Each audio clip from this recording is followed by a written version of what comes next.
LiberalViewer presents. So, welcome to the January 29th edition of LiberalViewer Sunday Live Clip Roundup. Thanks for joining me. I picked out 18 of the weekend's best, most newsworthy clips for what should be a really educational, informative, fair use media criticism and political analysis show for you all tonight. As usual, my clips come mostly from the Sunday morning news analysis shows from the big five corporate outlets of ABC, NBC, CBS, CNN, and Fox News, the so-called corporate media here in the United States. You can see the main topic I'm covering. It's basically the Muslim ban, the travel ban, the ban for immigrant and non-immigrant visas coming from 7 Middle Eastern countries. That's basically the topic I'm going to be covering with all the clips, although it's under sort of the larger heading of Trump's first week and his awful orders. There's some coverage of some of the other orders, but that's the topic I'm focusing on for you in the 18 clips I picked out from those Sunday morning news analysis shows. I'll have clips of Kellyanne Conway, Reince Priebus, and Sean Spicer from the Trump administration trying to defend what the Trump administration did. I'll have reports from several of the news outlets. I'll have a couple Republican senators who don't seem totally on board, and some Democrats who are definitely not on board with the Muslim ban. But as always, I like to start off with some political comedy if I can.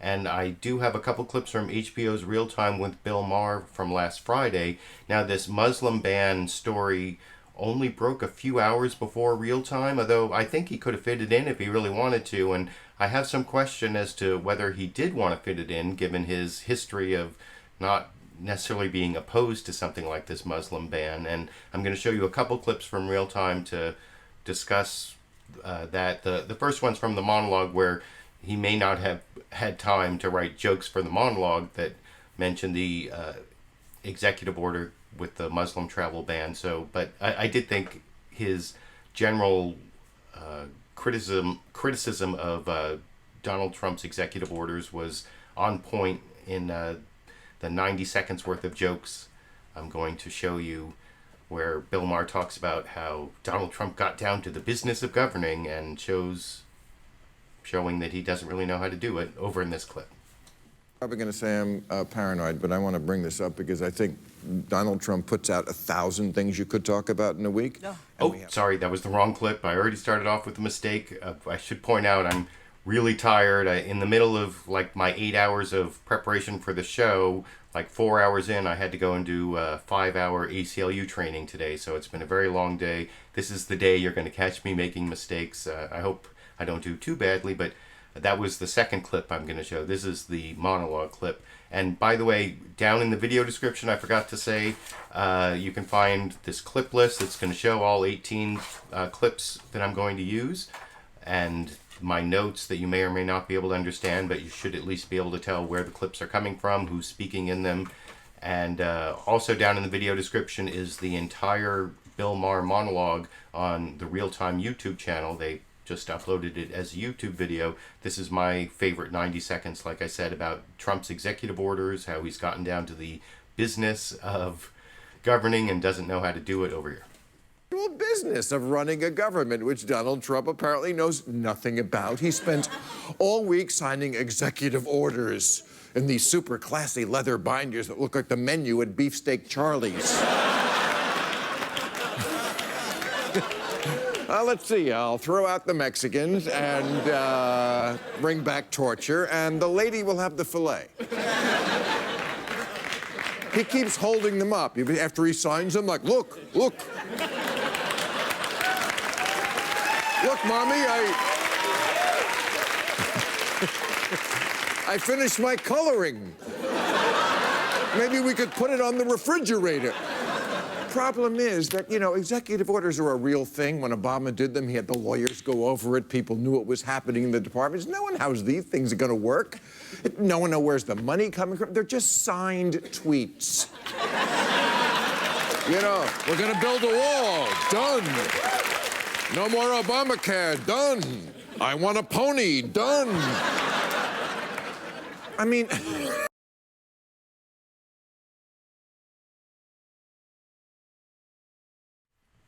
So that was Bill Maher, and sorry about it. I think there was some stream error there. I had a little bit of connection problem already. It's not been I may have to upload a recorded version later. Sorry about that if you had some buffering problems there, but I thought that Bill Maher was right on point when he talked about how the lawyers did not vet a lot of these orders. That's one of the things that was true about this Muslim ban, and it's actually kind of sad that it caused such chaos. And before I get to that full story, I want to show one more clip from HBO's Real Time with Bill Maher last Friday, where he talked about what, so many things bad are going on in the Trump administration, but this is the thing. These are the things we need to focus on. And he talked about like the slow-moving coup and the takeover, the strongman tactics, but did not mention the Muslim ban at all. And this is like my extra evidence that he could have mentioned it in here, definitely. And I don't think Bill Maher really wants to complain about the Muslim ban, but you can let me know what you think after we watch that clip together here. Probably going to say I'm paranoid, but I want to bring this up because I think Donald Trump puts out 1,000 things you could talk about in a week, and we have to focus. Before the election, I was saying there's a slow-moving coup happening, and fascism could come to America. This week, the president talked about sending troops to Chicago. He said, I'm going to send the feds in. And by the way, Chicago, only the 18th worst murder rate of cities in America. The idea of Donald Trump sending, the private army into an American city, not a precedent I really want to see. Talked about starting up black sites for torture overseas. His chief strategist said the media should keep their mouths shut and just listen. He muzzled agencies. EPA can't tweet or talk anymore. In combination with this concept of alternative facts. So you can't get out the real facts, EPA. So the only facts we hear are the alternative facts. I'm just saying it's easy to get distracted. I'd like to keep their eye on the big picture of all these things, which to me look like a strongman fascist country coming into view.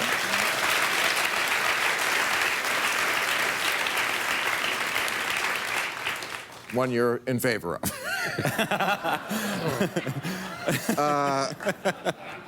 Okay, my next question, since you didn't answer that one, can a government really function on alternative facts?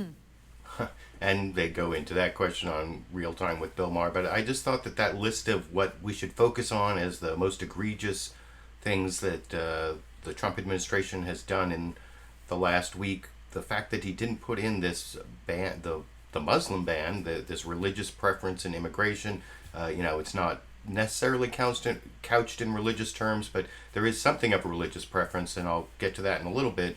And so now I actually want to get on to the actual news stories. I only took one clip from CNN's State of the Union this morning. Jake Tapper did not have anyone from the administration on. Again, you remember the previous week, Kellyanne Conway did like 4 shows, and Reince Priebus did the other show. Well, Reince Priebus did 2 shows this morning. Kellyanne Conway did Fox News Sunday, and then Sean Spicer did ABC. So all the other networks got someone from the Trump administration, but not CNN. And you may remember Donald Trump's press conference right before the inauguration, where he took all these questions, but he yelled at Fox News, yelled at CNN for being fake news. And this is the second week in a row that all the other networks got someone from the White House to come and talk to them, but CNN, nobody from the administration. I think it's definitely payback at this point, and you'll see Jake Tapper mention it at the end of his, this is the briefest of the reports on, this is about a minute and 45 seconds from CNN State of the Union, talking about all of the orders, but mostly the Muslim ban and how it's been chaotic, and there's been protests, and I'll talk about that a little more after we watch that clip together here. Jake Tapper in Washington, where the state of our union is a bit chaotic with little to no apparent consultation with key allies, many key agencies, and experts. President Trump issued an executive order throwing immigration and refugee policy into something of a state of confusion. The order would suspend for 4 months American refugee policy, suspend indefinitely any admission of Syrian refugees, and suspend for 2 months admission into the U.S. of any citizen from 7 majority Muslim countries deemed national security concerns: Iraq, Iran, Yemen, Somalia, Sudan, Libya, and Syria.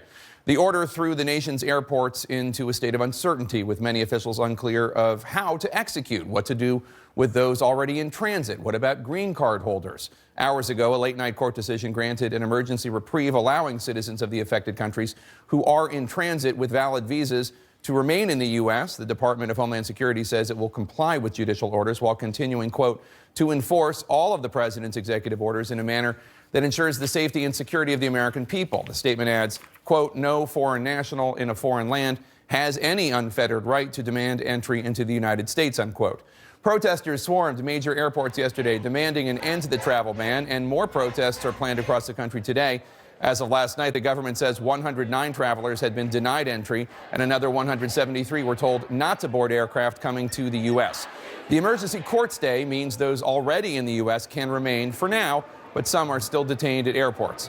We invited the Trump White House to offer us a guest who could provide some clarity and explanation of what the president just did, especially given so much confusion even within its own government by those who are supposed to carry out this order. The Trump White House declined our invitation. So let's turn to our chief national security correspondent, Jim Sciutto. Jim, the executive order. So there you can see CNN did not get anyone from the White House, but they did a fairly middle-of-the-road report. I'm going to show, I think, 3 other reports along the way of how the news media reported on this. But before I get to those, I want to show you this one bonus Kellyanne Conway clip. Like I said, I think all the other clips are basically on the topic of the Muslim ban, the travel ban, and the legality of it, and the response to it, and the defense of it, and all that stuff. This is actually Kellyanne Conway answering a question about how senior White House counselor Steve Bannon made these negative comments about the media, and said basically that they should shut up, and that the press is actually the opposition. And Kellyanne Conway does not back off from that at all. She talks about how dishonest the press are, how a whole bunch of people should be fired, and I thought it was, and you'll notice Chris Wallace on Fox News Sunday, who's interviewing her here. I mean, he does start off saying how it's offensive to, the members of the press who are, they're in the Constitution doing their duty, that it's offensive to what Steve Bannon said, but he doesn't really defend the press very well in his questioning of Kellyanne Conway, I don't think, which I will discuss with you after. This is actually over 5 minutes long. It's like a tirade. She starts ranting about the press. It's pretty unbelievable that this is a senior advisor to the president, but that's where we are in our country at this point, which I will talk about with you after we watch that clip together here. Another issue, and that is the president's relationship with the press. Here is what he had to say about that this week. The media, much of the media, not all of it, is very, very dishonest. Honestly, it's fake news. It's fake. They make things up. And Chief Strategist Steve Bannon went much further. Quote, the media should be embarrassed and humiliated and keep its mouth shut and just listen for a while. But Bannon wasn't finished. The media has zero integrity, zero intelligence, and no hard work. You're the opposition party, not the Democratic Party. You're the opposition party.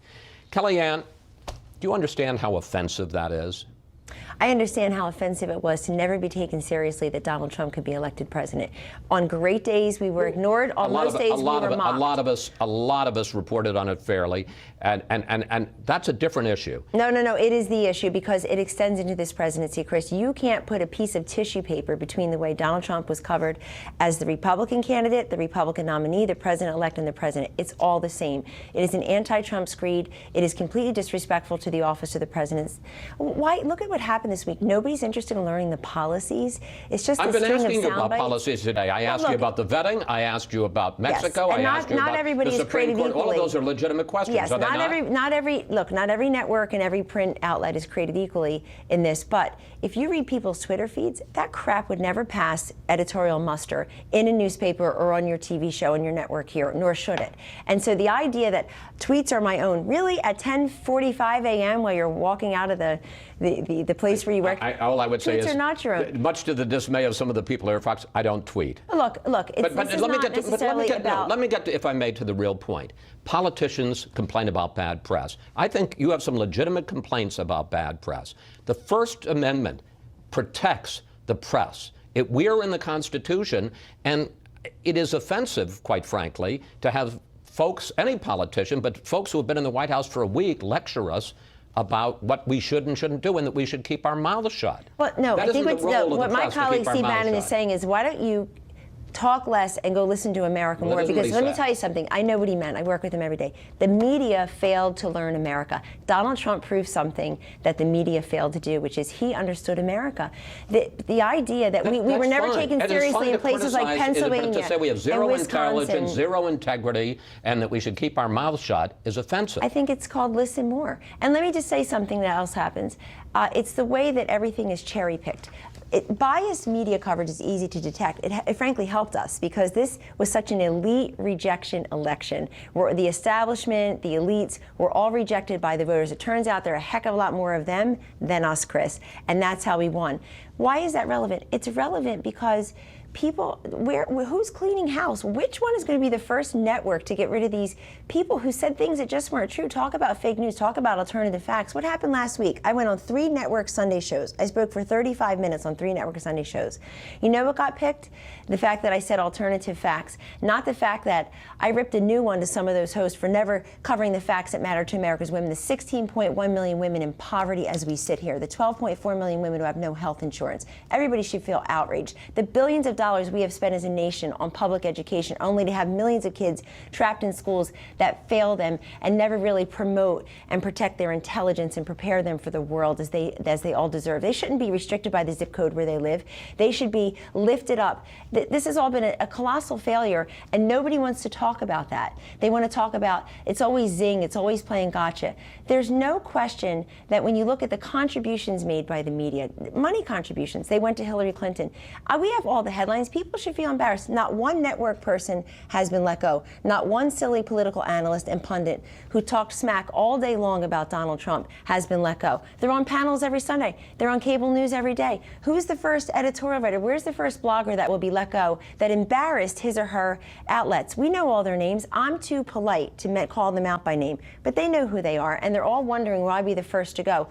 The election was 3 months ago. None of them have been let go. If this were a real business, if the mainstream media were a thriving private sector business that actually turned a profit, which is not true of many of our newspapers, Chris, 20% of the people would be gone. They embarrassed. They failed to protect their shareholders and their board members and their colleagues. And yet we deal with them every single day. We turn the other cheek. If you're part of Team Trump, you walk around with these gaping, seeping wounds every single day. And that's fine. I believe in a full and fair press. I'm here every Sunday morning. I haven't slept in months. I believe in a full and fair press. But with a free press comes responsibility. And the responsibility is to get the story right. Biased coverage, easy to detect. Incomplete coverage, impossible to detect. That's my major grievance, is that the media they're not giving us complete coverage.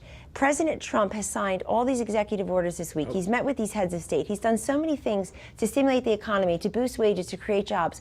Where's the coverage? Kellyanne, we're going to have to leave Thanks it there. for having me. It's been fun. And let me say, you didn't rip me a new one. Not at all. Thank you. I talk like a Jersey girl sometimes. Thank you very much. Up next. She talks like a Jersey girl sometimes. It took me a couple times listening to that clip before I figured out what she said at the end there, but that's what she said. She talks like a Jersey girl sometimes. And as you saw, Chris Wallace on Fox News Sunday, he did sort of stand up for the press in terms of its First Amendment responsibilities, but didn't really stand up for the press in terms of the attacks that Kellyanne Conway was putting forth there, that it was, the dishonesty and the people should be fired. I mean, it's kind of funny that Chris Wallace started with the question of, is Steve Bannon's comments being too hard on the press? And Kellyanne Conway, she just piles on and says, no, how come they haven't fired more people? That basically, I don't know. Is she talking about CNN? That's why I showed that CNN clip before that. But I also thought that her answer there, as to that whole thing about alternative facts, where, you know, I showed the whole alternative facts clip from last week. We watched that together, if you were watching the show, or you watched it as a recorded show. And she was just complaining that all of her, like, bullshit deflection stuff, that the media didn't cover her, like, dodge, the things she kept saying that did not answer the question. And then they did cover the one thing she said that kind of did answer the question about, and remember, it was like, why did Donald Trump send his press secretary out there for his very first official press conference to, state a provable falsehood? If I recall, that's basically what Chuck Todd kept asking her. And she was talking about all those other issues that had nothing to do with his question. And now she's complaining to Chris Wallace, how come they didn't cover all the, like, the, the red herrings, the, diversions, the, like, non-answers, the tangents I went off on. How come they didn't cover that instead of when I slipped up and mentioned that we were giving alternative facts or said things? She's usually is very good at being disciplined and using her words correctly. And I think she messed up last week when she used that term alternative facts. And now she's blaming it on the media, which I don't think is accurate, but you can let me know what you think down in the comment section for both the live viewers and for if you're watching as a recorded show. I've actually been reading the live comments along the way, and I saw someone suggest something that would help out my video. This is a comment I saw from Ken Lee along the way. Smash the like button. That's right. I never, or I don't tell people enough, especially early enough in the video, to, like, give me a thumbs up and add it to a playlist or share it on social media, or, my Patreon page is down in the video description. I don't know, maybe I should, or over here you can click on this little eye and give me direct YouTube fan funding. I always wait to the end to do that so no one ever sees it, but you can support my videos any way you want, and especially just give me the thumbs up. That doesn't cost you anything, so I appreciate the sentiment down in the live comment section during the show. And now I want to move on to the next news report. I just showed a little bit of Fox News bias in the questioning of Kellyanne Conway, and I think that their news report on the executive orders was the most pro-Trump. It had the spin, I think, most of the way. I mean, it did have some talk about the controversy and some of the chaos, but in the end, they even end this news story on Trump being presidential and talking to foreign leaders, and I think compared to the CNN report I showed before, and then the ABC and NBC reports I'm going to show in a minute, this is definitely the most pro-Trump of all the news reports you're going to see on what happened in the last week, and I'll talk about that a little more after we watch it together here. Donald Trump's first week in office is ending in controversy and widespread protest. Federal judges have now stepped in to temporarily block part of Mr. Trump's ban on people coming to the U.S. from certain largely Muslim nations. Some of the travelers caught in the ban were about to be deported back to their home countries. In a moment, we'll have a Sunday exclusive when we sit down with Counselor to the President, Kellyanne Conway. But first, let's bring in Fox News correspondent Rich Edson reporting from the White House on a president who's charging full speed ahead. Rich. Good morning, Chris. And the Trump White House is defending its executive order halting immigration from several predominantly Muslim countries. This, as a judge, has blocked the deportation of those detained at airports as a result of that order. The ruling falls short of letting those immigrants into the country. And in response to the ruling, the Department of Homeland Security says in a statement, quote, "The president's executive order remains in place. Prohibited travel will remain prohibited, and the U.S. government retains its right to revoke visas at any time if required for national security or public safety." And at the White House, President Trump is responding to that criticism. It's not a Muslim ban, but we were totally prepared. It's working out very nicely. You see it at the airports. You see it all over. It's working out very nicely. And we're going to have a very, very strict ban, and we're going to have extreme vetting, which we should have had in this country for many years. And the president has also just tweeted, "Our country needs strong borders and extreme vetting now. Look what is happening all over Europe and indeed the world. A horrible mess." The president also continues conversations with foreign leaders. He's already spoken to Russian President Vladimir Putin. The White House says the two discuss, quote, topics from mutual cooperation in defeating ISIS to efforts in working together to achieve more peace throughout the world, including Syria. He's also scheduled to speak with foreign leaders from the United Arab Emirates, Saudi Arabia, and South Korea. And as week 2 of the Trump White House begins, we also expect to hear who President Trump will choose to fill the Supreme Court vacancy. That's expected Thursday. Chris. Rich Edson. So of all the news reports, like I said, that's the one that I think, even though they did mention the protests and the controversy, they didn't really show as much protest footage as any of the other reports. And I think that, like I said, they tried to dilute the whole thing by showing Trump supposedly being presidential and throwing in a lot of the Trump administration spin. I think Fox News is definitely continuing to be the propaganda arm of the Republican Party, and they more often than not are carrying water for the Trump administration, or whatever phrase you want to use. And you can compare that report to this next one. This is from ABC. It's about a minute longer, but it starts off with Martha Raddatz talking about all the executive orders, the controversy, and then by the end of this, they actually do some fact-checking of Donald Trump with their reporter David Curley, and I'll talk about all that with you after we watch that a little bit under 4-minute news clip from ABC's This Week with George Stephanopoulos, hosted by co-host Martha Raddatz this morning over here. Week for our new president, 18 executive actions, 3 TV interviews, 3 speeches, a joint news conference, a blizzard of activity and controversy. Over the wall and who will pay for it, those unfounded allegations of voters' fraud. And then Friday, it got real with an executive order that had immediate and profound impact. I'm establishing new vetting measures to keep radical Islamic terrorists out of the United States of America. We don't want them here.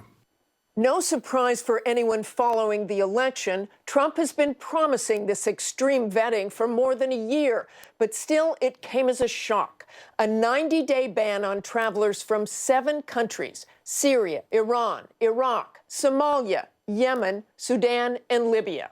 Even green card holders who thought they were free to come and go, caught in the chaos. All refugees also banned for 120 days. The result? Hundreds of people detained or turned away, many thousands in a state of high anxiety, like 29-year-old Syrian doctor Mohammed Mustafa, here legally since 2013. Saturday morning, his wife was returning to Dulles Airport, where she was immediately turned away and put back on a flight to the Middle East. They told her while she was on the plane that her visa would be canceled. And she was like terrified even when she was on the air. And then when she came down, and the officers started to talk to her like in a rude way. It's like, this is not your visa, this is America's visa, and we will take it away from you. With stories like that spreading like wildfire on social media, protesters descended on airports around the nation: New York, Chicago, San Francisco. In the Oval Office Saturday, after a round of phone calls to foreign leaders, Trump defended his action. It's not a Muslim ban, but we were totally prepared. It's working out very nicely.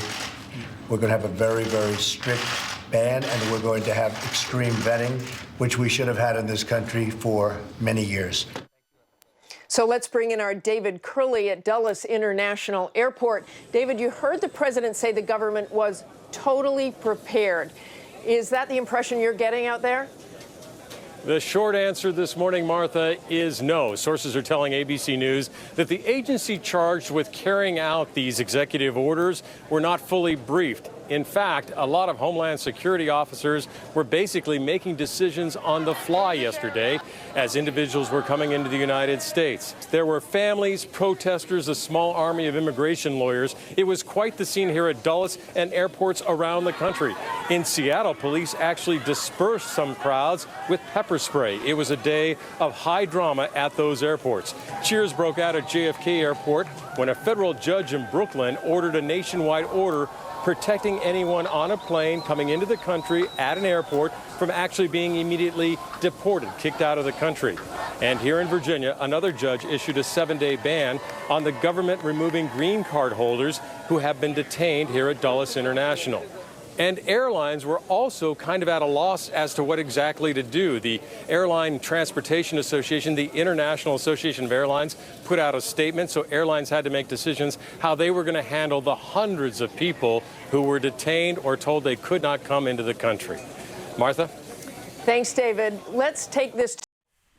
So I like the way ABC had some fact-checking as to Donald Trump's claim that things were well prepared and basically showing that things were not well prepared and that agencies that were going to execute this order weren't even told about it. And from what I understand, the Department of Homeland Security only knew about this a few hours before it was public. And anyway, that's one problem with the order.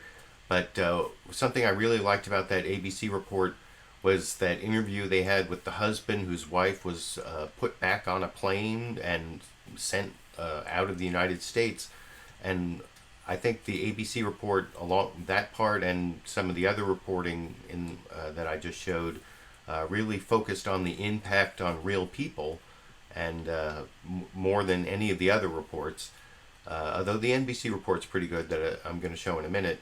But one thing, remember that clip of the husband whose wife landed in the U.S. and then got sent back, when Martha Raddatz is asking a question of Sean Spicer, I'm going to show in a few minutes, where Sean Spicer tries to minimize the impact of the order and says that it's not really hurting people. And I don't know why Martha Raddatz doesn't bring up that clip that she just showed, but that's why I wanted to highlight that and keep in mind that several clips in the future. But the next clip I want to show is actually also from that ABC report. They were the only ones who really focused on the legal issues and tried to explain the competing constitutional interests. Terry Moran did this is about a minute and a quarter for Martha Raddatz to their Supreme Court reporter, Terry Moran, who I think does this is kind of a simplistic but fairly good explanation of the issues involved and how there's a very strong executive power, but then there are also some other issues, and I'll talk a little bit about what the ACLU alleged in the complaint that got the stay after I show Terry Moran give a more general outline of the issues over here. David mentioned those stays issued on this executive order. What does that mean?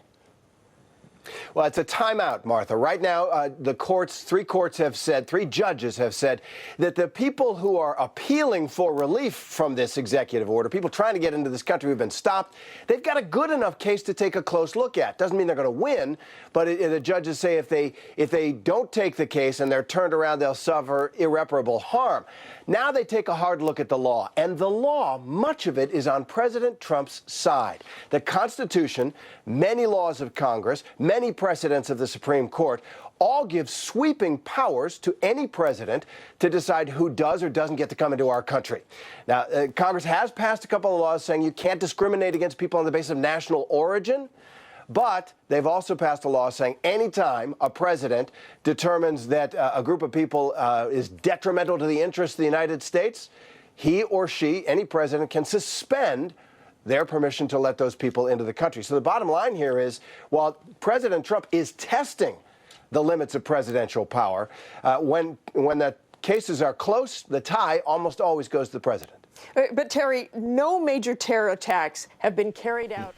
And like I said, what Terry Moran said there is true, and what the ultimate outcome will be is hard to say, because there have been presidents that have had travel bans from certain countries in the past. That's going to come up as the premise of a question I show later that John Dickerson asked Representative Keith Ellison, pointing out that President Carter had a ban on travel from Iran, and after a couple refugees from Iraq got in trouble with, they say, with planning a terrorist attack in Kentucky, but I actually looked into that, and I think it actually had more to do with they were never really charged with any plan of a terrorist attack in Kentucky. They were actually charged with attacking U.S. troops back when they were in Iraq. But anyway, President Obama did have a temporary pause of allowing Iraqi refugees into the U.S.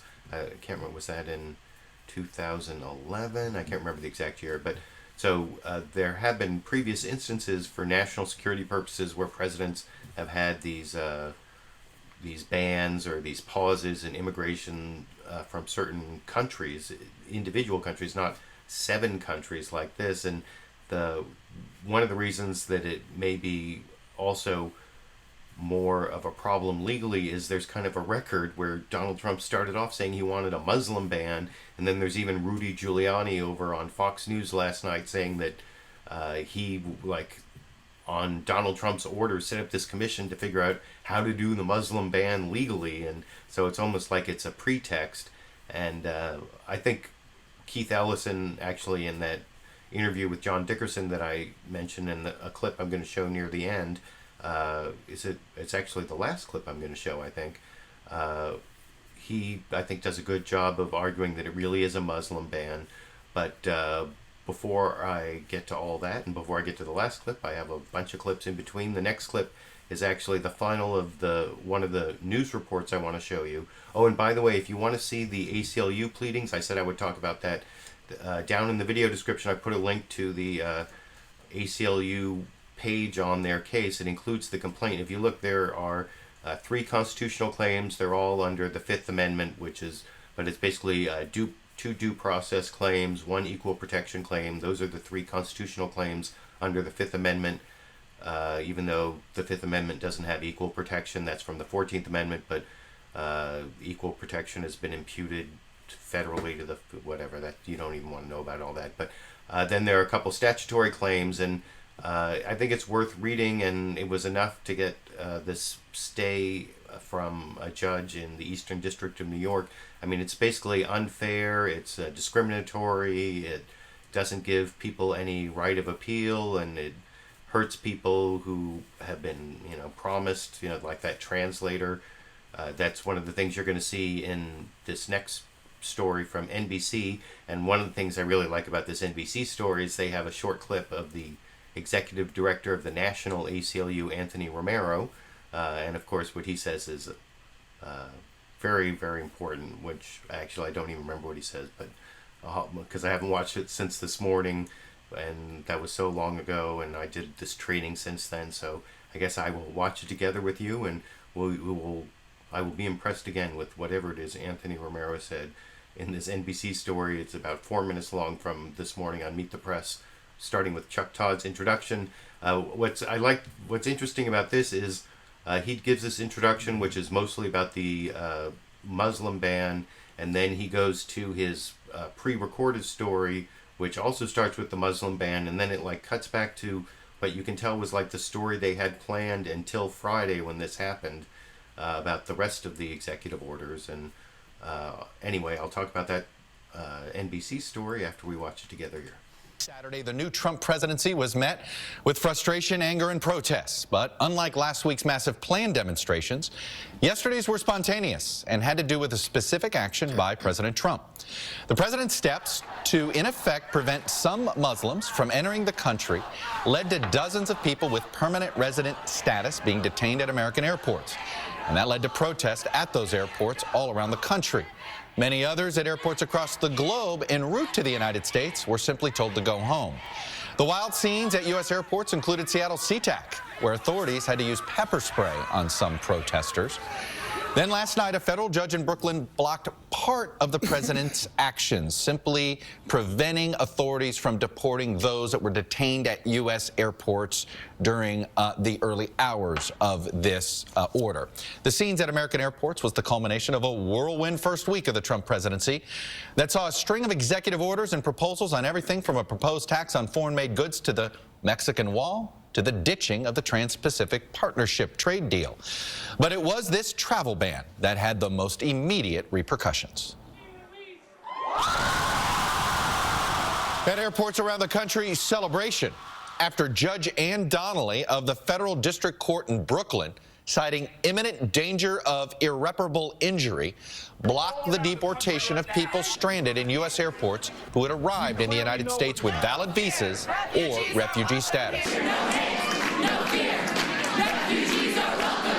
The emergency stay followed a day of protests around the country after at least 375 travelers were either prevented from flying or barred entry to the United States. It is unconstitutional, and it will be overturned. Hamid Darwish, who worked for the U.S. military for nearly a decade as an interpreter and engineer, was held at JFK Airport until granted a waiver. I support the U.S. government from the other side of the wall, but when I came here, they said no, and they treat me as I break the rules or do something wrong. On Friday, President Trump suspended the U.S. refugee program for 120 days, closed the borders on passport holders from 7 Muslim-majority countries for 3 months, and barred Syrian refugees indefinitely. And Mr. Trump established a religious test for refugees from those Muslim countries, allowing an exception for Christians and others from minority religions. It's not a Muslim ban, but we were totally prepared. It's working out very nicely. You see it at the airports, you see it all over. The ACLU disagrees. This executive order is not just un-American, it's unconstitutional. It flies in the face of protections of due process and equal protection. It violates domestic statutes and acts of Congress, the Immigration Nationality Act. We also believe it may violate the Convention Against Torture. It may also, we believe, violate the First Amendment. Very successful. In his first week in office, President Trump unleashed a flood of executive action on immigration, the environment, abortion, and trade. This administration has hit the ground running.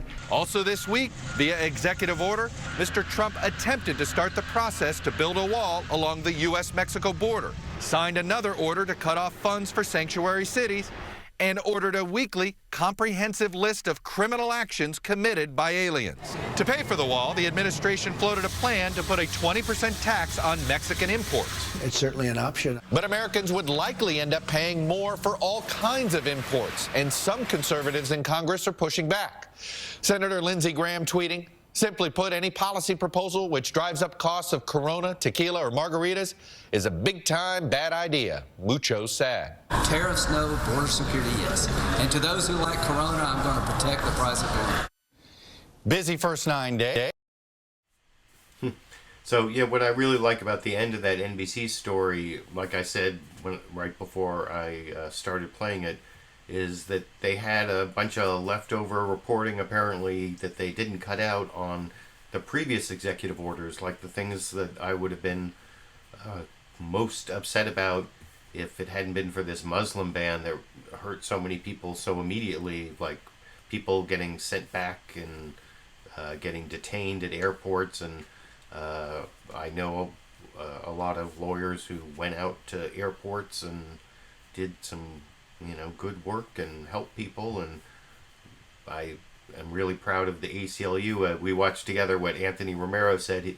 He actually said all the things I said about what was in the ACLU case, except he adds a couple things at the end about that the Muslim ban might violate the Convention Against Torture, and I didn't have time to, I don't know how it does that, but he must have some reason. I'm sure he's right about that. And then he also said that it might violate the First Amendment because, that's the freedom of religion, and also your freedom to have, not have your political beliefs if it's based on political beliefs, and certainly religious beliefs. You can't have your immigration status, discriminating against certainly green card holders, and the other things Anthony Romero said is what I said before, that there's the due process violation, the equal protection violation, and the violation of various acts of Congress, the Immigration Nationalization Act. And like I said, if you're interested in all the legal details, I put a link down in the video description to the ACLU case for that translator, Darwish.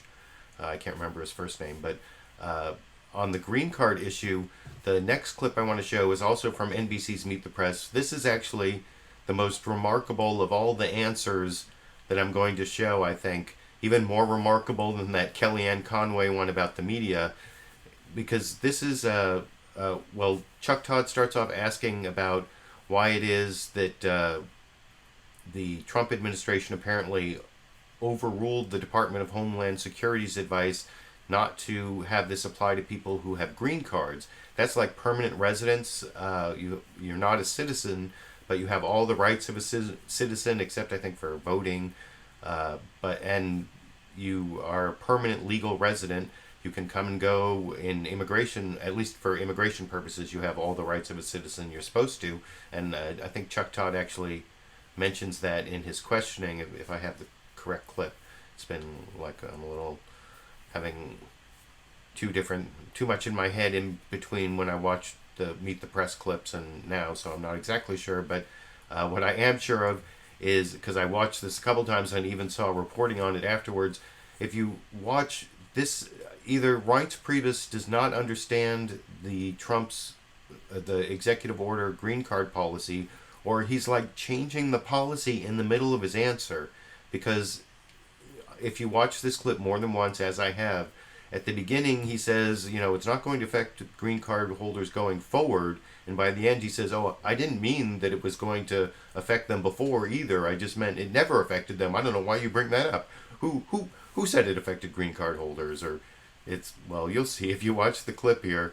It's pretty remarkable. I think he like either doesn't understand the policy or so he can't explain it, or he's like changing what the policy is in the middle of his answer. It's about 4 minutes long. Definitely worth watching over here.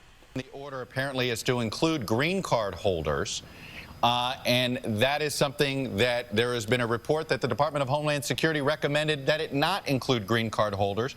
Why did the White House choose to overrule the Department of Homeland Security on that one? We didn't overrule the Department of Homeland Security. As far as green card holders moving forward, it doesn't affect them. But here's the deal. If you're coming in and out of one of those 7 countries, by the way, identified by the Obama administration as the 7 most dangerous countries in the world in regard to harboring terrorists, and affirmed by Congress multiple times, then you're going to be subjected temporarily with more questioning until a better program is put in place over the next several months. This is something that 75–80% of Americans out there agree with. We don't want people that are traveling back and forth to one of these 7 countries that harbor terrorists to be traveling freely back and forth between the United States and those countries. You just said something at the beginning of your answer, and it seemed like an aside.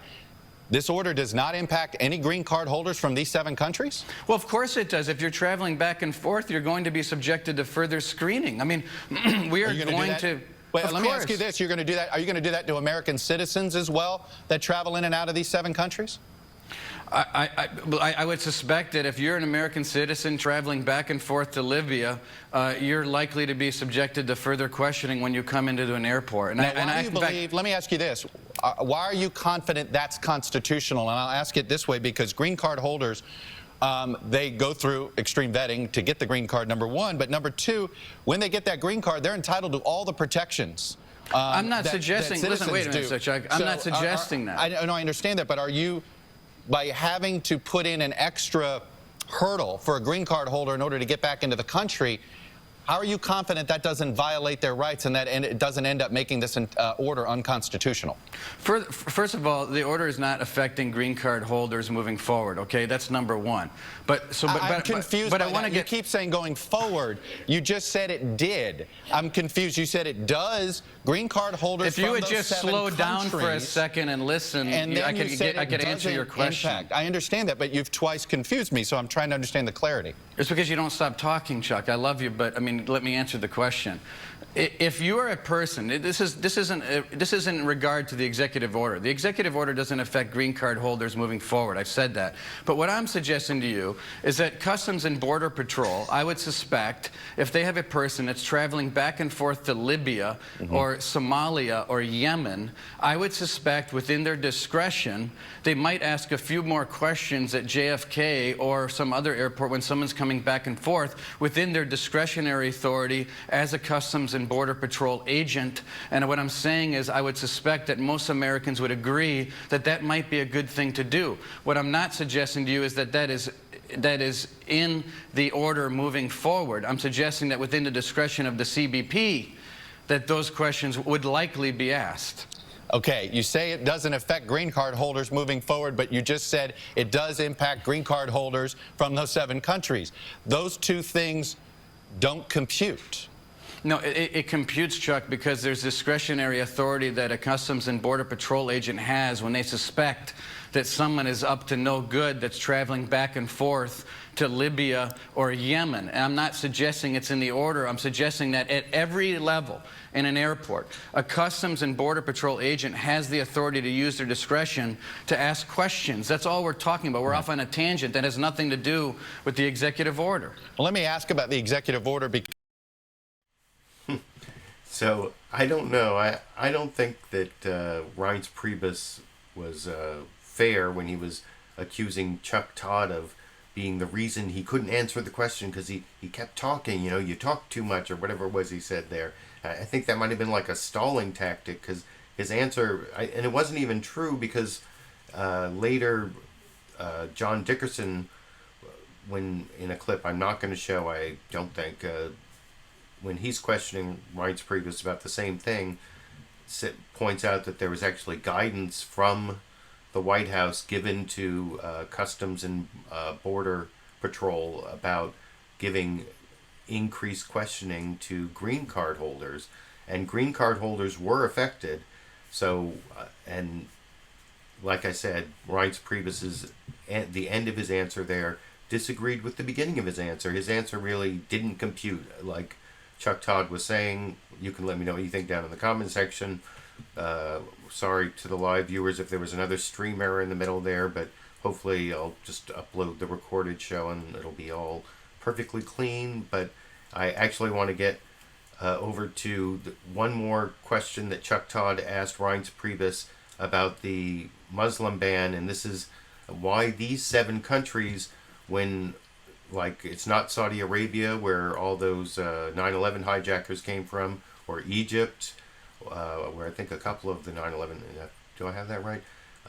Or, you know, not Pakistan, not Afghanistan. And they say, well, we're just getting started, or we might be adding those. And I think it's kind of a silly answer, but this is, let me make sure I have the correct clip here. Oh, and then I like the fact that Chuck Todd asks an important follow-up. There's something that those countries like Saudi Arabia that didn't get put on the list, they have something in common that Chuck Todd points out, but of course Reince Priebus denies it at the end of this clip. The executive order, because the countries chosen, and I know you say this is countries that were codified by Congress, chosen by the Obama administration, but here's what I'm confused about. When you look at those folks that have committed terrorist acts in this country, killed Americans, Pakistan, Saudi Arabia, and Egypt, you've had more terrorists come from those 3 countries than any of the 7 that you have. In fact, in the case of Saudi Arabia, more have come from Saudi Arabia to kill Americans than the 7 countries combined. Why was Saudi Arabia, Afghanistan, and Pakistan and Egypt not included on this list if you are so concerned about this issue? We are concerned about the issue, Chuck, and that's why we put these 7 countries initially into the executive order that were identified previously by Congress, by both the House and the Senate, and the Obama administration as being the 7 most watched countries in regard to harboring terrorists. But you bring up a good point. Perhaps other countries needed to be added to an executive order going forward. But in order to do this in a way that was expeditious, in a way that would pass muster quickly, we used the 7 countries that have already been codified and identified by both the Obama administration and the Congress. But you bring up a good point, and perhaps other countries need to be added. But this is all done for the protection of Americans. And waiting another 3 days and waiting another 3 weeks is something that we don't want to get wrong. President Trump is not willing to get this wrong, which is why he wants to move forward quickly and protect Americans. And just to clear things up, the Trump organization has business ties in a couple of the countries that were not included, including Saudi Arabia. Did that have any impact on why Saudi Arabia was not included on the list? Of course not, Chuck. Just like I said very clearly, the countries that were chosen in the executive order to protect Americans from terrorists were the countries that have already been identified by Congress and the Obama administration. That does not mean that other countries wouldn't be added later to a subsequent executive order. But again, what we're talking about, out of 325,000 people trying to find a proverbial needle in a haystack, was accomplished yesterday with a little over 100 people detained for further questioning from these countries. People are moving out of the system and moving forward. This obviously is going to be, I believe, a very smooth and effective operation for the safety of Americans across the country. We'll move on to a couple of other things. Well, it hasn't gone very smoothly to start with, but I don't know. Reince Priebus's answer there about the good question that I teased when I introduced the clip about, does this have to do with Donald Trump's business interests in Saudi Arabia and other countries as to why they're not on the list? And he basically passed it off to Congress and the Obama administration. And why isn't Saudi Arabia on their list? Well, it's because of business interests and donations and oil and all that, you know, Saudi Arabia has spent a lot of time, money, and effort getting close relationships with a lot of American politicians and paying lobbyists to get members of Congress to keep it off of lists like that. And I don't think that's really that great an answer. It's not a national security answer. It's just another way of saying people's business interests or their, you know, that's kind of like pay for play almost. I thought, wasn't Donald Trump going to drain the swamp? And Saudi Arabia is like just a huge, I don't know what causes swamps. It's like, it's got to be some sort of tributary, right? There's got to be a tributary to a swamp. I don't know. Is that where swamps come from? Rivers coming into where? I guess it depends on your swamp, I guess. But Saudi Arabia is a tributary. That's what I'm saying. I'm sticking with it. But that was Reince Priebus's answer. And the other thing he also said that you have to keep in mind as well, and we could always add more countries, because that's something that Keith Ellison uses in the last clip I'm going to show as to, is this a Muslim ban or not a Muslim ban? Because the other talking point that the Trump administration officials keep saying is, well, it can't be a Muslim ban because there are like, 43 majority Muslim countries that we didn't ban. And I'm going to talk about that a little more after I show. I think it's in this next clip. Kellyanne Conway uses that argument when she's answering a question from Chris Wallace on Fox News Sunday. He actually asked her a double question about, you know, why these 7 countries, and what about this favoring Christian refugees over Muslim refugees. And you'll notice Chris Wallace doesn't even do a follow-up on the Christian thing, just on the 7 countries. And I will discuss Kellyanne Conway's answer after we watch that clip together over here. President Trump says if we let refugees in, the Christians will be given priority. Here he is. If you were a Muslim, you could come in. But if you were a Christian, it was almost impossible. I thought it was very, very unfair. So we are going to help them. First, That's not true. I want you to take a look at this. As you can see here, in 2016, almost as many Christian refugees were admitted as Muslims. And second, President Trump is barring people from 7 countries, the ones you can see on the map, but not included on the list are Saudi Arabia and Egypt and Afghanistan and Pakistan. And Saudi Arabia is where most of the 9/11 hijackers came from. Why are they not on the list? This list of 7 countries was offered by President Obama and his administration.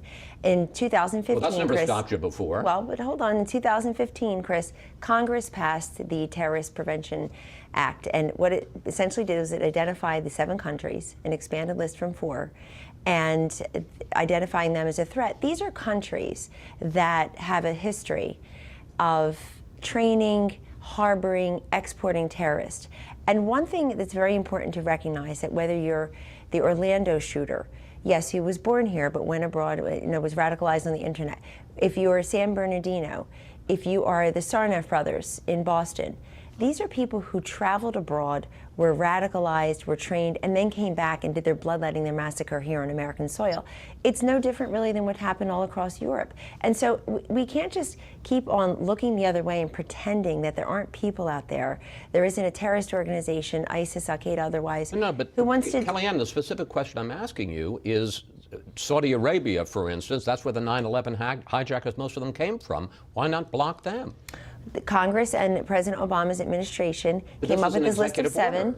Right, came up with a list of 7. We're following on that in week 1.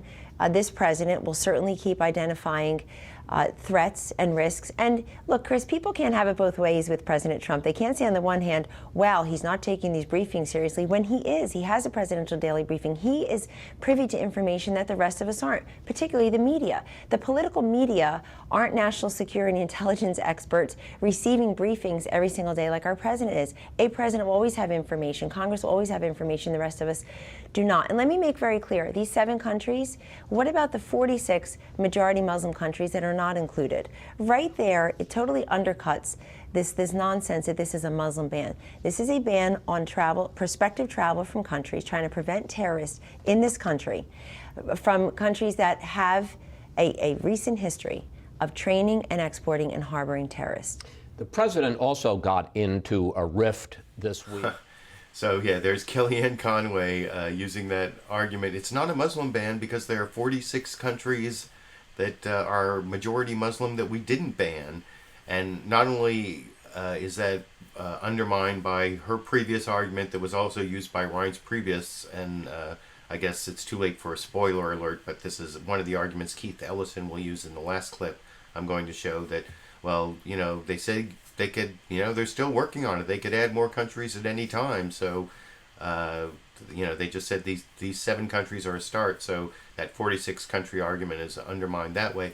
But the other thing about it, it reminds me when I used to be a public defender, and people like in murder cases, and I only worked, I second chaired some murder cases. I didn't go to trial on any murder cases, but I worked with a lot of people who did, and they would, for very difficult to defend murder cases, which I don't know, it's kind of what Kellyanne Conway, she has a very difficult to defend case, and they would kind of have a gallows humor about, what kind of defenses I can come up with for this person accused of murder. And one of the joke defenses we always came up with, or that people, it was like a running joke defense for people who had clients accused of murder was, well, think of all the people he didn't kill.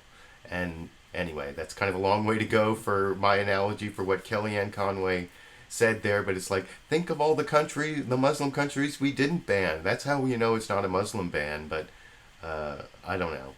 It's not that great a defense for a murderer, and it's not that great a defense for a Muslim ban, I don't think, but you can let me know what you think down in the comment section. I actually have one more clip of Kellyanne Conway from that Fox News Sunday interview. This is where Chris Wallace is questioning whether this is all going smoothly when there are these judges' orders stopping the whole thing and putting a stay on it. And you'll see here Kellyanne Conway pretty much attacks the judges as, well, you'll see. I'll show you the clip and then I'll discuss it with you after we watch it together. We just heard President Trump say it's all working out very nicely, but in fact, as we've seen, there are protests across the country, and now federal judges have stepped in to at least temporarily block deportation of people who had come in who are banned from coming in under his order. Shouldn't that have been worked out before this order went into effect? The judge in Brooklyn, the Obama appointee judge in Brooklyn's stay of order really doesn't affect the executive order at all, because the executive order is meant to be prospective. It's preventing, not detaining. And so you're talking about 325,000 people from overseas came into this country just yesterday through our airports. It's 325,000. You're talking about 300 and some who have been detained or are prevented from gaining access to an aircraft in their home countries and must stay for now. That's 1%. And I think in terms of the upside being greater protection of our borders, of our people, it's a small price to pay. I am told by the officials that anyone who's been detained, if there's no further threat, if they're not dangerous to this country, they can expect to be released in due course, as most of them have already. So the ones that are here will be allowed, if they're vetted, to stay. You're talking about the people who came on aircraft? Yes. Yes, if they're vetted, it's a routine screening process that they'll go through. If they are not dangerous, if they're not a threat, then they will be disposed of in a case-by-case. Their situations will be handled on a case-by-case basis. I was stopped many times, weren't you? After 9/11, I didn't resemble or share a name with or be part of any kind of terrorist conspiracy, but this is what we do to keep a nation safe. I mean, this whole idea that they're being separated and ripped from their families, it's temporary, and it's just circumstantial in terms of whether you were one of those 300 and some who was already on an aircraft or trying to get on an aircraft, as opposed to the over 3,000 children who will be forevermore separated from the parents who perished on 9/11. President Trump says... Oh, I mean, that is just classic Republican right-wing rhetoric, and Kellyanne Conway is a master at that, I guess. But it's, she's talking about how there are people whose visas have been canceled. They can't get back on airplanes to come home, and they live here, or their families are here. Their actual families being torn apart, and her argument is, well, I mean, it's okay that we're tearing families apart because 9/11. 9/11. Did Rudy Giuliani win the presidency? I don't think so. But I guess Donald Trump is a good friend of Rudy Giuliani, so we're going to get some of those 9/11 arguments. We're going to get a lot of, he talked about flying planes into buildings, and that's one of the reasons. And, of course, 9/11, Saudi Arabia. And I'm pretty sure there were a couple from Egypt. I didn't have a chance to look that up. You can let me know down in the comment section if it's one of my many mistakes I'm making tonight. But I want to move on to Sean Spicer, I think, is this next clip. This is Sean Spicer talking to Martha Raddatz on ABC's This Week with George Stephanopoulos, also talking about the impact of this on people. This is the clip I told you to remember the ABC report, because I thought the ABC report that Martha Raddatz showed really focused on the impact on real people. They showed that husband who said that his wife got put on a plane and sent back to the Middle East, and now he's separated from his wife. And I don't know why Martha Raddatz doesn't bring up that story. I think she doesn't really fact check Sean Spicer at all in his attempt to minimize the impact of the executive order that was stayed, the Muslim ban, and I'll talk about that after we watch that Sean Spicer ABC This Week with George Stephanopoulos clip together here. Who support this, but you heard those strong reactions, those stories of people stranded at airports, detained, Jesuit priests, veterans calling this un-American. Well, let's look at the facts of what happened. There's 325,000 people from foreign countries that traveled into the United States yesterday. There were 109 people that this actually addressed that had come in post-entry from 7 countries that we've identified.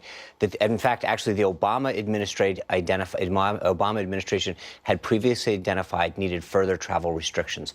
We've gone in, as Terry pointed out, it's a 90-day ban to ensure that we have further vetting restrictions so that we know who's coming to this country. The safety of the American citizens, the safety of our country has got to be paramount. And that's what the president did yesterday, is to ensure that the people that we're letting into our country are coming here with peaceful purposes and not to do us harm. So this really comes down to 109 people who are all being processed through the system to make sure that when they've gone out of the country, gone somewhere that is one of those 7 countries, and coming back, that they've done so and not tried to go there and do anything that would cause our nation harm. 109 people, probably Muslims. What message does this send to Muslims worldwide? What it sends is that we're going to protect our country and our people. There are 46 other countries with Muslim populations that are not part of this. And I think that's an important thing to note. So whether you're talking about Algeria, Jordan, Kuwait, Oman, or the UAE, there's 46 Muslim-majority countries that are not in the 7. These 7 countries were identified by the Obama administration needing further travel scrutiny. But what about the countries like Pakistan, like Afghanistan, where there have been terrorist attacks, we're going to Saudi Arabia we're looking on 9/11. at this, we're looking at all of this holistically. But I think the first step But was why to look, these first, where there haven't been I just terror said it attacks? twice, because I think these were the Obama administration put these first and foremost and said that these countries need to have further travel restrictions based on the intelligence that we have. So, you know, those were identified by the previous administration. There were further travel restrictions already in place from those 7 countries. What the president did was take the first step through this executive order of ensuring that we're looking at the entire system of who's coming in, refugees that are coming in, people who are coming in from places that have a history or that our intelligence suggests that we need to have further extreme vetting for. Let's talk about Iraq. So, like I said, Sean Spicer there got away on ABC with really minimizing the impact of the executive order, and after ABC did that great report on how it was really impacting people, I don't know why Martha Raddatz didn't do a better job of following up. You know, she moved on to Iraq, and excuse me, maybe that answers the question, because she moves on to talk about how it's impacting people who help the military, and as I've talked many times over the years, Martha Raddatz is a really good reporter, but she's also really close to the military, and that gets her really good sources in the military to get information. But she also, I think, has an affinity, and she gives the military point of view along the way. Not that she doesn't ask tough questions. She does, even of her military guests. I wouldn't say that at all, but I would just say that she is, you know, how journalists get close to their subjects sometimes. I think Martha Raddatz is definitely close to her military subjects, and that's why she changed her questioning over to, you know, military translators and what she heard from David Petraeus. And I'm not going to show that clip, but Sean Spicer, I think he got away with an answer that should have been cross-examined better. And that's also true of this next clip from CBS's Face the Nation. This is a Reince Priebus clip where John Dickerson asks Reince Priebus about this being a violation of the religious test, or being religious discrimination, which could violate the First Amendment. The fact that they're prioritizing Christians, and Reince Priebus denies it, and he denies it's even in the order, which I will fact check better than John Dickerson did on CBS's Face the Nation, although he does kind of fact check it with this clip from, by mentioning the clip from CBN that I think was shown in one of the news reports where Donald Trump, CBN is the Christian Broadcasting Network, and he did pretty much tell them that he wants to prioritize Christians. And anyway, I'll fact check Reince Priebus better than John Dickerson after I show that 90-second CBS Face the Nation clip from this morning here.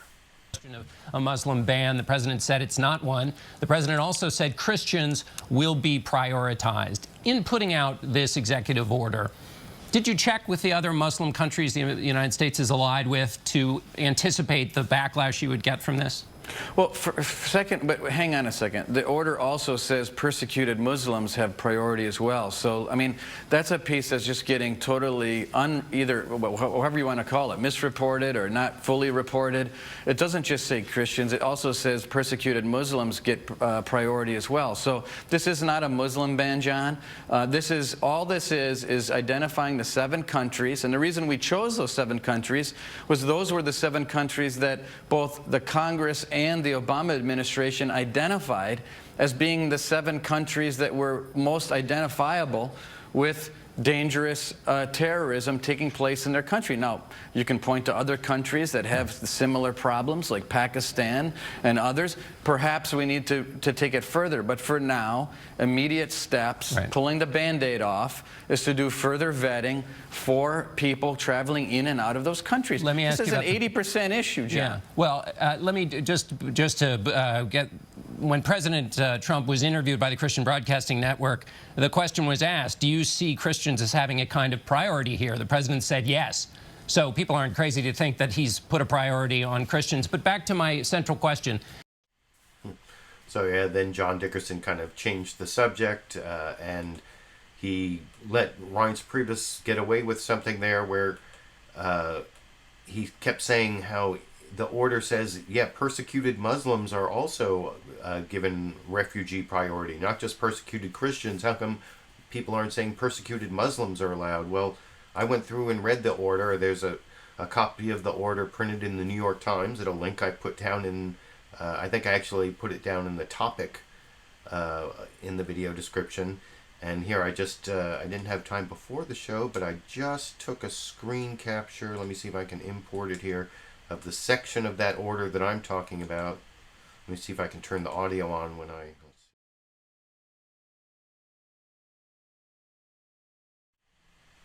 Okay, so you can see that what it says here is that prioritize refugee claims made by individuals on the basis of religious-based persecution. Doesn't say what religion, provided that the religion of the individual is a minority religion in the individual's country of nationality. Now, of course, all of these countries are majority Muslim countries, so it can't apply to Muslims unless they're talking about like Shia, Sunni, or I don't know, maybe that's the point he's trying to make, but it does not say persecuted Muslims anywhere in the order.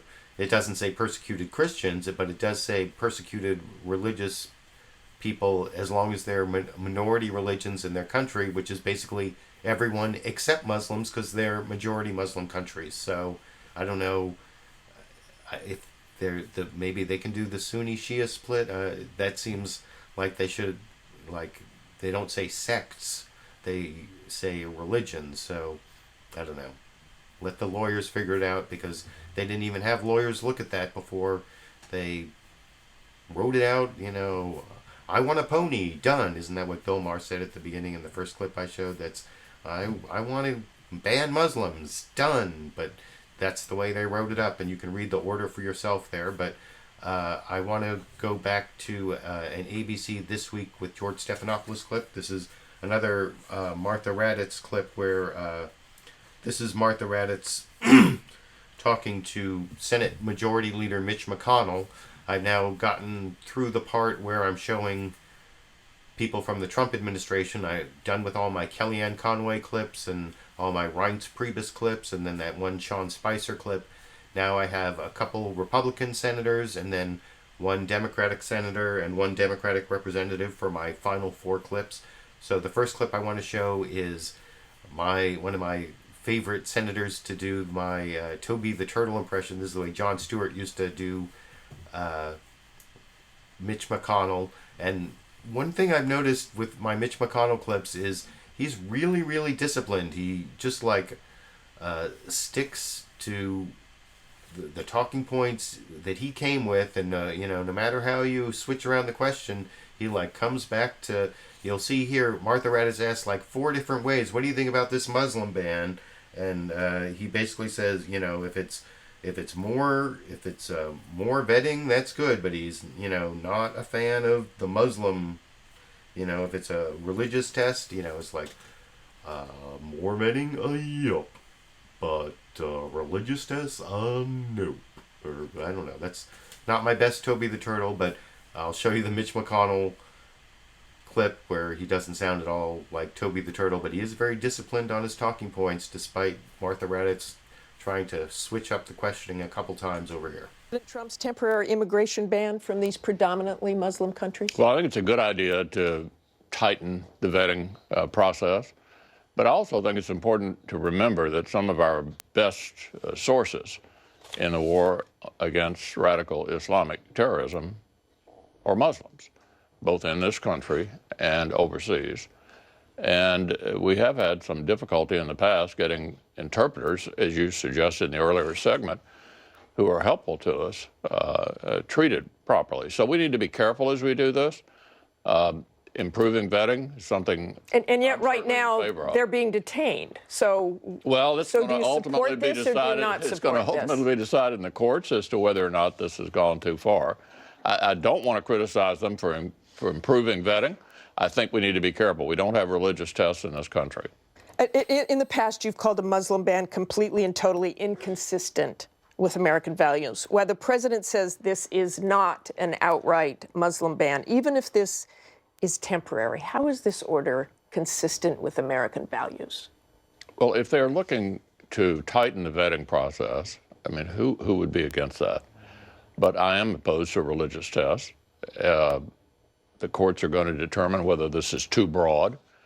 So it sounds to me like you are opposed to certain parts of this. If we're detaining or holding back people who have helped Americans in the fight, well, obviously I'm against that. A religious test, then you're opposed to certain parts of this. Look, the president has a lot of latitude to try to secure the country. And I'm not going to make a blanket criticism of this effort.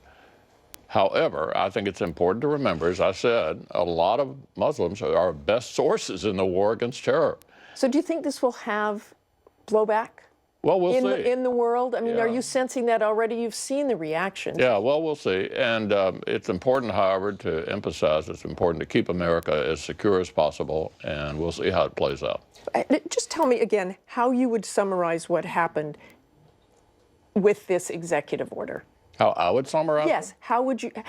What would you say about it? Others are saying it's devastating. Others are saying it's un-American. Well, I'm not saying either of those things. I'm saying what I just said a few minutes ago, which is that to the extent that they're trying to improve the vetting process, I think that's in order. We need to bear in mind that we don't have religious tests in this country, and we also need to remember that some of our best allies in the war against Islamic terrorism are Muslims. I want to turn to Russia. President Trump hasn't ruled out the possibility. So Mitch McConnell there, like I said, stuck to his talking points about, wouldn't really criticize the order so much as just saying what he liked and what he didn't like, and he wouldn't really say which part of the order, he wouldn't really apply the things he liked and didn't like to what was actually in the order. But he did separate himself somewhat from the Trump administration there, and one of the sad things about America today, with the Republicans controlling the presidency and the Senate and the House, and they've controlled the Supreme Court for quite a while, although there have been some sane, moderate Republicans on the Supreme Court in addition to the sort of insane, radical conservative ones like the late Antonin Scalia and Clarence Thomas, and, well, I don't want to name all the names, but the sad thing about America right now is that one of the things we're depending on with Republican control is that there are going to be some sane Republicans to kind of rein in the worst excesses of the Trump administration. Other than that, all we have is the courts, and we saw the courts step in very quickly yesterday, and how long that's going to last and how successful that's going to be, well, this is just the first week, and there's going to be more of a fight to come. But that's a long way around of saying that Mitch McConnell, as the Senate Majority Leader, might as much as I hate to say it, because I'm not a big fan of Mitch McConnell on almost anything, but he is more sane than Donald Trump, I guess. And that's also something I guess I got to say about this next clip, which is Senator John McCain, who I don't agree with him on almost anything, but he did actually criticize the Trump Muslim ban even more than you just saw Mitch McConnell in his soft, disciplined talking points way make his points about the ban. Well, here John McCain criticizes the implementation, and he gets like really incensed about treating Iran like Iraq, and also the implications for the people who fought in Iraq, and I'll discuss that after we watch that John McCain clip, which was, let me see, over on CBS's Face the Nation, talking to John Dickerson this morning over here. To President Trump's travel ban. That it is a confused process, which the good news is that it's only got to do with a pause. Bad news is that obviously this process and these conclusions were not vetted. There's so many questions that, for example, it didn't filter down to our customs people, who it can come in, who can't. Is a green card holder, as was originally interpreted, who's legally in this country, can that person be barred from coming into the country? I talked with General Petraeus last night. He's very concerned about the special visas for those interpreters whose lives are literally in danger as we speak, that they would not be allowed to come into our country. What about the Iraqi pilots that are training right now in Tucson, Arizona, learning to fly the F-16, and there will be more coming in? So there's so much confusion out there, and published reports are that neither the Department of Homeland Security or the Justice Department or others were consulted about this before this decision was made. Finally, lumping Iraq with Iran, right now we have several thousand Americans who are fighting in Iraq against ISIS alongside Iraqi military men and women. The Battle of Mosul has taken an enormous toll on the Iraqi military. Is Iraq the same as Iran is? Of course not. So it's been a very confusing process. I'm glad that it's a pause, but for us we've got to understand the ramifications of this kind of action. Let me ask you about the international. So there's Senator John McCain, voice of reason. What can you do? That's kind of where we are, that Senator John McCain is becoming reasonable just when you look at him next to the President of the United States, Donald John Trump, I believe, yeah, that's his middle name, although I heard a lot of people like making up different things the J could mean, but yeah, kind of sad, but those are valid criticisms, though they're, you know, very warlike criticisms, that this is going to make it harder for us to fight wars. That's why John McCain's upset, but I mean, there are people who are fighting for the United States who are hurt by this. That's one of many reasons. But I don't want to pretend that the Democrats are entirely irrelevant. They just don't have a lot of power, and a lot of the power that's being exerted now isn't being exerted by people in Congress and people in the Senate. That was actually a question that Chuck Todd asked Senator Tim Kaine when he was on Meet the Press, in a clip I'm not going to show, talking about how the politicians in the Senate were way behind their base, and the people who are like already at the airports and protesting and filing lawsuits even, if you count what some of the people I know were doing. But here is a different question that Chuck Todd asked Senator Tim Kaine about why basically this is after a Reince Priebus clip or interview. I think I even showed a clip from that where Reince Priebus defended the ban, of course, and you saw those talking points ad infinitum from several different administration sources, Trump administration sources, and I think you'll see here Tim Kaine does a good job of rebutting that, and then he does something that I think that Democrats are going to have to do if they want to be relevant, which is to say something really, really provocative, which is that he brings up the whole idea that this was done on Holocaust Memorial Day, when the Trump administration put out a statement about Holocaust Memorial Day that didn't mention Jews, and he brings in white supremacists and Holocaust deniers, and maybe this will get some play. It's pretty provocative, I think.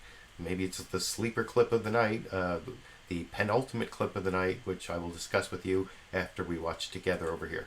With getting your reaction to this executive order and to Reince Priebus's defense of it, is there any part of the idea of pausing the refugee program that you support, even if you don't support how President Trump worded it in this order? Well, Chuck, I'll just go right to what Reince said. He demonstrated complete confusion about what the order did, because he went back and forth in the interview with you over whether it did or did not affect green card holders. It does affect green card holders, and they're being caught up in it. It affects people on special immigrant visas, like interpreters who've helped the U.S. military in foreign countries, and now their lives are at risk, and so we've given them a special status to come to this country. Who would help the United States if they knew we would abandon them when they're trying to come here? It's a religious test, as you pointed out. It imposes a different burden on Muslims than others. And the irony is not lost on me that it was issued the same day as the White House issued their Holocaust Remembrance Day proclamation that, unlike any previous administration, removed all reference to Jews. So you put a religious test on Muslims and you try to scrub reference to Jews in the Holocaust Remembrance. This was horribly, horribly mishandled. And, you know, so it's not a pause in a traditional sense. Senator, it's a tough charge. You think it's more than a coincidence that it all happened on Friday? I think all of these things are happening together. When you have the chief political advisor in the White House, Steve Bannon, who is connected with a news organization that traffics in white supremacy and anti-Semitism, and they put out a Holocaust statement that omits any mention of Jews. Remember, earlier administrations have done these statements. And so the first thing you do is you pull up to see what earlier statements have said. And the earlier statements, President Obama, President Bush, always talk about the Holocaust in connection with the slaughter of Jews. The final solution was about the slaughter of Jews. We have to remember this. This is what Holocaust denial is. It's either to deny that it happened, or many Holocaust deniers acknowledge, oh yeah, people were killed, but it was a lot of innocent people. Jews weren't targeted. The fact that they did that and imposed this religious test against Muslims in the executive orders on the same day, this is not a coincidence. Let me ask you something that you tweeted. Wow, that's pretty strong stuff there from one of the most mild politicians. If you remember when he was running for vice president, he was like made a joke of his mildness and lack of personality. That's one of the reasons I think they said that Hillary Clinton picked him, so that his personality wouldn't upstage her personality.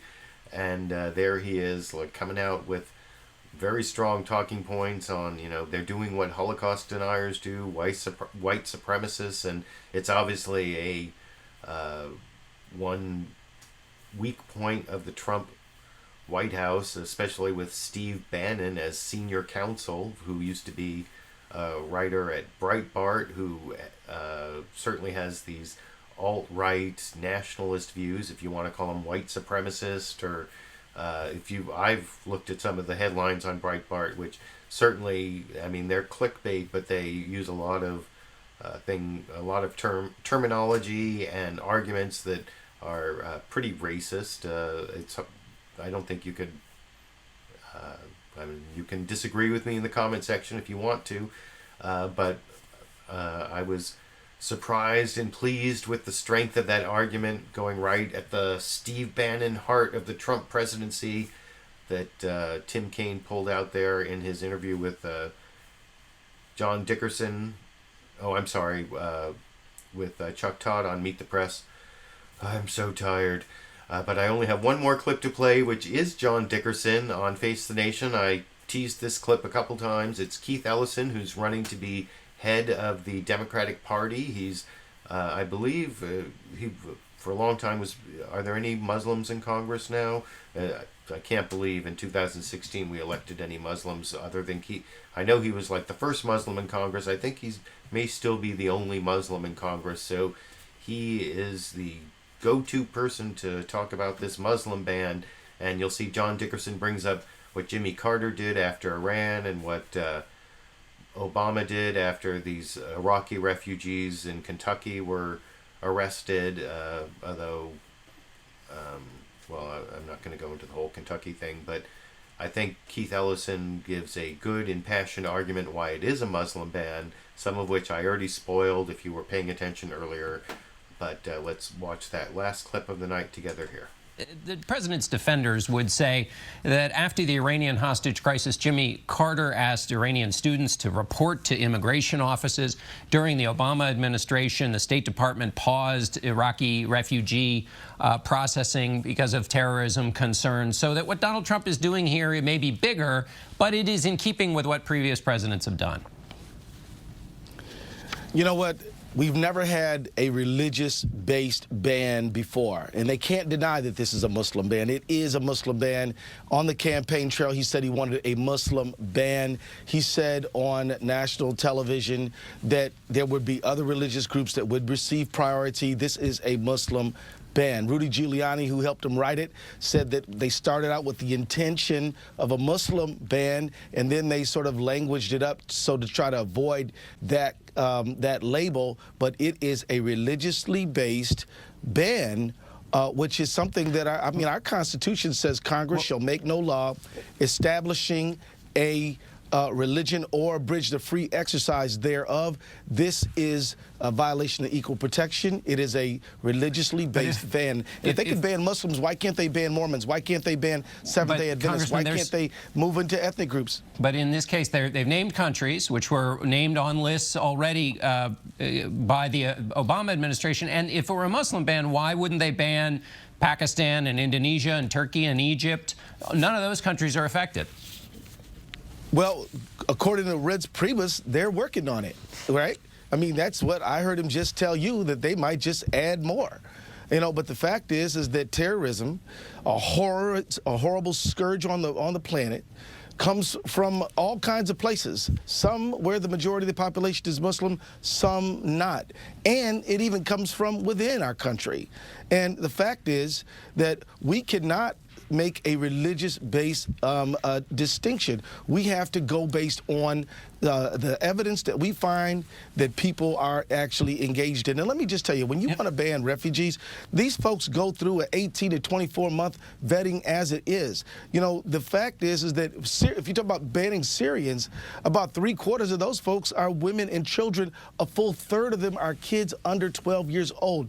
Now, as the world is watching children, Syrian children being dying in war, I mean, he's saying those children have no place of refuge in America, and I find that un-American. Let me ask you a question, Congressman. It is un-American. It is un-American. I agree with Keith Ellison, and I really like that answer. I like Keith Ellison. You know, I was a Bernie Sanders voter in the Democratic primaries, and Bernie Sanders has endorsed Keith Ellison to be head of the Democratic Party, so that's almost good enough for me. And based on several clips of Keith Ellison I've seen over the years, including that famous one on ABC's This Week with George Stephanopoulos on the Roundtable, where he said Donald Trump could win and everyone laughed at him. That was a famous Keith Ellison clip. So I'm a Keith Ellison fan. I liked his answer there. I previewed one of the arguments, but he made like several other good arguments about why it's a Muslim ban and why it's a problem. And anyway, that's my show for tonight. If you enjoyed the clips I picked out for you, you can give me that thumbs up I talked about. You can become one of my patrons on Patreon through a link down in the video description. There's a link over here also where you can give me direct donation through YouTube fan funding. You can comment and let me know what you thought of the show. You can share my video on social media. And as to what's coming up this week, I really have no idea. I made a couple videos this last week, didn't I? At least one video this last week about Trump's lie about the popular vote. That was kind of an edited, produced video that was spur of the moment. Who knows what Donald Trump's going to do this week? But if I have a chance, I will cover it or cover the Fox News bias that is all over Fox News since they become basically PR people for Donald Trump about 90% of the time, even on their straight news programs. Maybe I'll have a chance to make one of those. And anyway, and I will be back next week, Super Bowl Sunday. I don't care about the Super Bowl. I will be doing my Sunday live clip roundup at the earlier usual time because I won't have this other engagement next Sunday. And so I guess until next week or until I make my next video, thanks for joining me, and I will be seeing all of you around the internet.